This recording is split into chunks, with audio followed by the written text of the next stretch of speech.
les chroniques. Nous avons tous entendu parler des chroniques. En tout cas, j'espère. C'est pourquoi qu'aujourd'hui, nous avons M. Alexandre Dumas, un chroniqueur qui va nous parler de sa chronique. Donc, quel est votre sujet de la chronique, monsieur? Merci, Miguel, de m'avoir invité dans votre émission. Pas de problème. Comme vous le savez, c'est bientôt le temps des fêtes. On décore notre sapin, on décore la maison. Mais aujourd'hui, je vais plus me baser sur les chroniques de chansons de Noël. Comme les parents, ils mettent n'importe quelle musique qu'ils veulent. C'est vrai. Mais je vais vraiment comme changer leur style et leur goût de chansons de Noël. Parce qu'il y a des parents qui mettent des chansons de Noël du bien bon vieux temps. Mais je vais vraiment comme changer leur goût comme pour qu'ils viennent dans le nouveau temps de 2015 à 2018. Bon, comme pour moi, les meilleures chansons de Noël, c'est plus Vive le vent, Mon beau sapin blanc, Jingle Bells et Petit Papa Noël. Parce que c'est des chansons de Noël qui me font me rappeler du bon passé. Quand j'étais comme en maternelle, comme on chantait des... Moi aussi, excuse-moi de t'interrompre. C'est pour ça que lorsque nous faisons des spectacles à l'élémentaire, nous avons comme Vive le vent, Mon beau sapin, plein de choses, Petit Papa Noël. Je me rappelle en jardin, nous, on avait comme des tambours. Là, on faisait la chanson comme une chorale. Ouais, ça nous fait rappeler des bons souvenirs qu'on faisait dans le passé, quand on était comme au jardin, comme tu avais dit. Mais vraiment, je veux vraiment changer votre goût de chanson. Comme cette année, il va y avoir une chanson qui s'appelle Mon premier sapin blanc de Rock Voisine, qui est déjà sortie, ça fait pas longtemps. Je me rappelle mon premier baiser. J'ai entendu le titre, ça m'a déjà donné un bon sentiment de la chanson. Parce que dès que j'ai entendu le titre, ça m'a fait penser à Mon beau sapin, Roi des forêts, tu connais? Oui, j'ai chanté cette chanson. Et dès que j'ai tonnes. Ouais, comme on chantait ça oui. très longtemps. Oui. Et ça faisait très penser à cette chanson, alors ça m'a déjà donné un bon sentiment de la chanson. Et comme, j'espère comme, c'est comme ça que je vais juste de vous expliquer, de vous montrer. J'espère que ça va vraiment changer votre goût de chansons de Noël, que vous pouvez vraiment comme varier, comme plus changer pour aller comme sortir du ancien temps, comme des Beatles et des choses comme ça. Ah oui, les Rolling Stones, les Beatles, Ouais. toutes ces affaires-là. Mon père, il regarde, il écoute encore ces chansons. Je suis comme, papa, Ouais. 2018, là. Fait. Ouais, mais je veux vraiment changer votre goût et vraiment comme... Vous pouvez aller sur YouTube, regarder les nouvelles chansons de Noël qui sortent déjà. Et j'espère vraiment que ces conseils vous aident à chercher de nouvelles chansons. Non, c'est tout. Ouais. Merci beaucoup. Merci De rien. d'être venu ici. Puis Yes. on se revoit. Merci, à la prochaine, Miguel.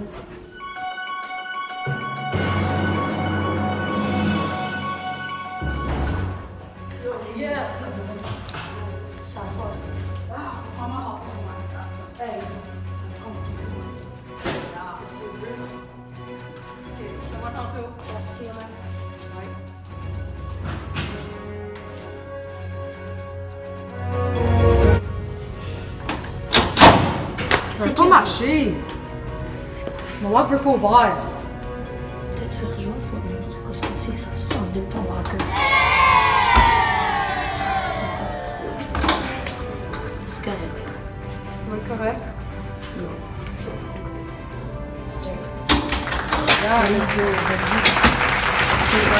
on va se voir.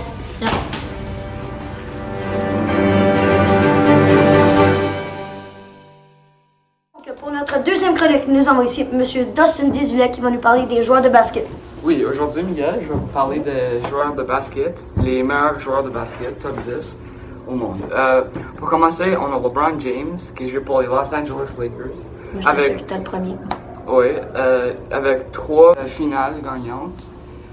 En deuxième, que moi, personnellement, je pensais que c'était le premier, Michael Jordan, qui joue pour les Chicago Bulls.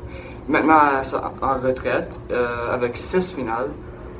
En troisième place, on a Shaquille O'Neal, qui jouait aussi pour les Los Angeles Lakers, avec 3 finales. En quatrième place, on a Kobe Bryant, qui jouait aussi pour les Los Angeles Lakers. Attends, Kobe Bryant, c'est-tu quand tout le monde il fait un basket, il dit Kobe, les Oui, même? oui. Pour 2 Il heures. était super bon à faire ses shots. Puis, il a 5 finales, du 5e place. On a Magic Johnson avec... Wow, il est magique! Qui joue pour les Los Angeles Lakers, lui aussi. Il y a beaucoup de joueurs qui jouent pour les Lakers qui sont bons. Lui, il a 5 finales. En 6e place, Wilt Chamberlain, il a pogné 100 points dans une game, le record du monde, avec 2 finales, qui jouait pour les Golden State Warriors. En 7e place, on a Kareem Abdul-Jabbar, qui jouait pour les Los Angeles Lakers avec 6 finales. En 8e place, on a Larry Bird qui jouait pour les Boston Celtics avec 3 finales. Et en 9e place, on a Stephen Curry, le meilleur 3-point shooter dans la ligue en ce moment. Ben, est-ce qu'il y avait d'autres personnes de meilleures que lui avant? Moi, je dirais pas vraiment, à part Ray Allen. Ouais, il n'y a pas vraiment Moi, d'autres je suis un personnes. joueur de hockey, je suis pas un joueur de basket, Ouais, fait que je ouais. connais pas vraiment les joueurs. Puis en dernier, c'est vraiment, ça m'a surpris parce que je pensais que lui il pourrait être plus bon que ça. Mais on a Bill Russell qui jouait pour les Boston Celtics avec 11 finales. 11 finales. 11 finales, le record du monde. Et alors voici les top 10 meilleurs joueurs de basket dans la ligue en ce moment, puis avant. Et merci pour m'avoir écouté, je te donne la parole à Charles. Hey, pas de problème, man.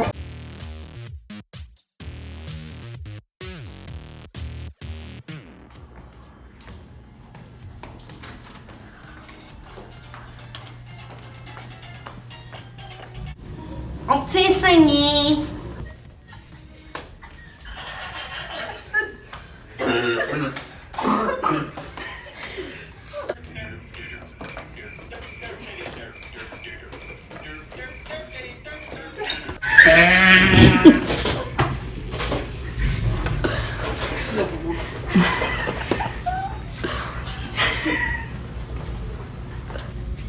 Oui. Ça, c'est comme ça qu'on le fait.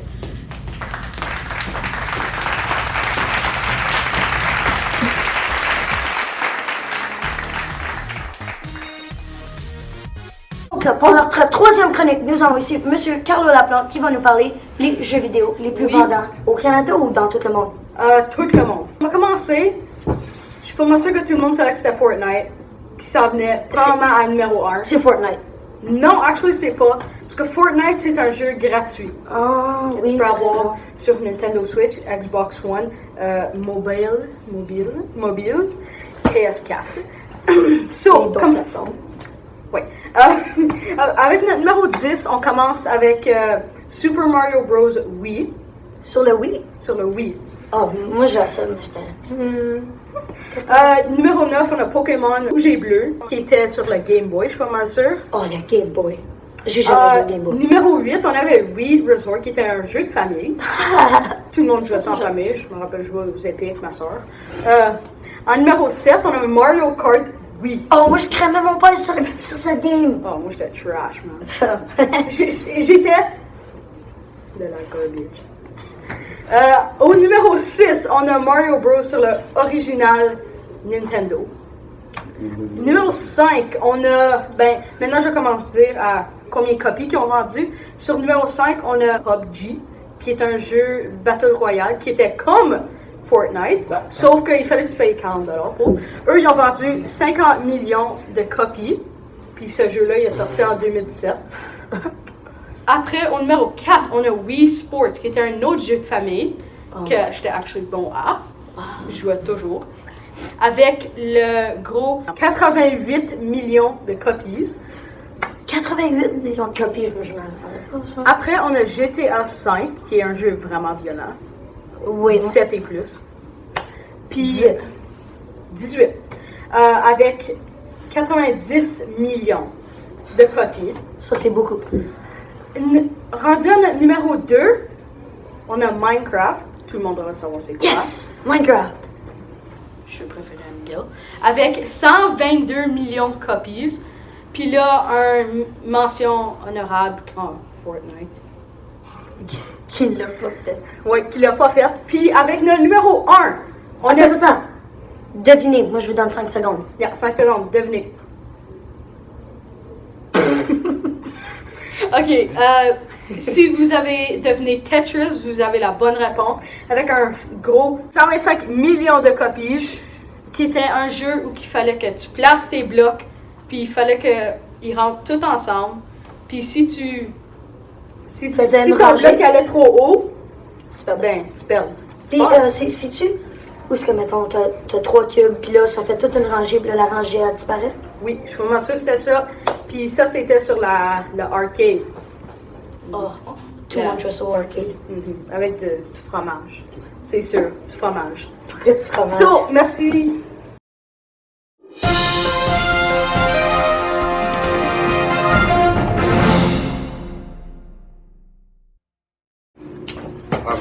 Ok, gars, je t'en fais. Donc, merci guys d'avoir écouté notre chronique. Donc, premier chroniqueur, nous avons Alexander. Merci. Après ça, Dustin, et Carlo. Puis, of course, que moi, qui était comme animateur. Puis les annonces, ça c'était drôle à filmer. Donc, maintenant, c'était bien. les bloopers. Ok, et pour maintenant le troisième meilleur joueur de match. Xander! Alexander! Non, j'aimais ça.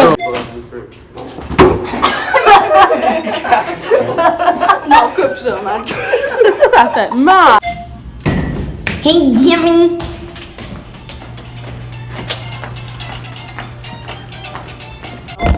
Bro, Carlo! Alors, je Carlo. Pour notre deuxième chronique, nous avons ici Carlo qui va nous parler de les jeux vidéo, je suis pas mal sûre. Ouais, les jeux vidéo qui ont fait.